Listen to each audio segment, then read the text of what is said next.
to Senator McAllister. Senator Henderson. Thank you very much, Madam Acting Deputy President. I would like to start my contribution by expressing my deep concern and my sympathy to all those communities in northern New South Wales and southeast Queensland who have suffered and who are continuing to suffer from the disastrous floods. Lives have been lost, and I express my sincere condolences to the families and friends of those who have tragically died. I also put out my hand of support to Senator McAllister and her family, who are among many families from the Northern Rivers who are directly impacted and are suffering from these floods. I have at the moment a very good friend who's living with me because she was caught in the floods. She didn't lose her house, but everything else has basically been wiped out. She lived in a very small community called Crabs Creek, northwest of Byron Bay.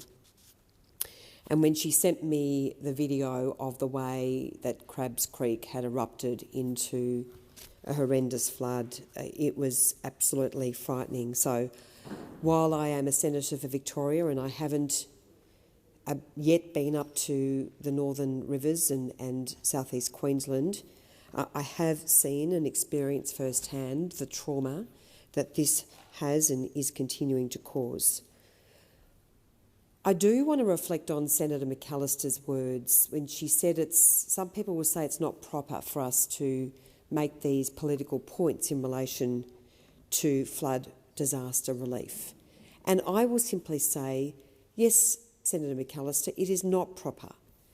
Because first of all, in the distribution of some $1.33 billion, which Services Australia has paid out in Australian Government disaster recovery payments and disaster recovery allowance to over 1.4 million people in urgent need in Queensland and New South Wales, I want to put on the record very strongly, there is no differentiation as to where someone lives, whether they live in a National Party seat or whether they live in a Labor Party seat. Every single person who has suffered and meets the criteria is entitled to that payment. And I really reflect on the experience that I had when I was supporting my local constituents in Wye River and Separation Creek after those communities were wiped out by bushfire in 2015. And despite the terrible trauma that they suffered, 116 homes were lost, miraculously no one died. And while I have been a fairly continuing critic of the Victorian government led by Premier Daniel Andrews, I did not see the politicisation of that natural disaster that I see now from those opposite. And I do say to Labor, it is so regrettable that you have stooped to such a low to so politicise a natural disaster. And I would please say, yes, there are people who are hurting. Yes, there are people who are angry. But for goodness sake, let us work together to support Australians in their hour of need.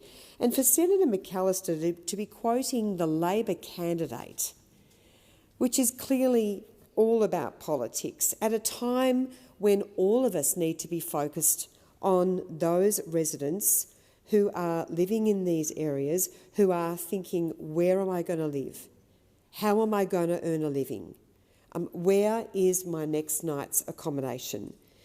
We understand how absolutely devastating this is, but Australians don't need to be confronted with this low-level politicisation of a natural disaster like we have never seen before. And I have lived through, as we all have, many natural disasters and seen firsthand, whether it's Ash Wednesday, Black Saturday, Black Summer, the Wye River bushfires, and really I just say to Labor senators opposite and to the Labor Party, please, you can do better than this. And to characterise the Prime Minister's visit as a photo opportunity is just so revoltingly offensive. He met with many families behind closed doors, and I really say to Labor, please, at this time, Let us work together to support those who need our help and just keep the politics out of this. Thank you, Senator Thank you. Henderson. Senator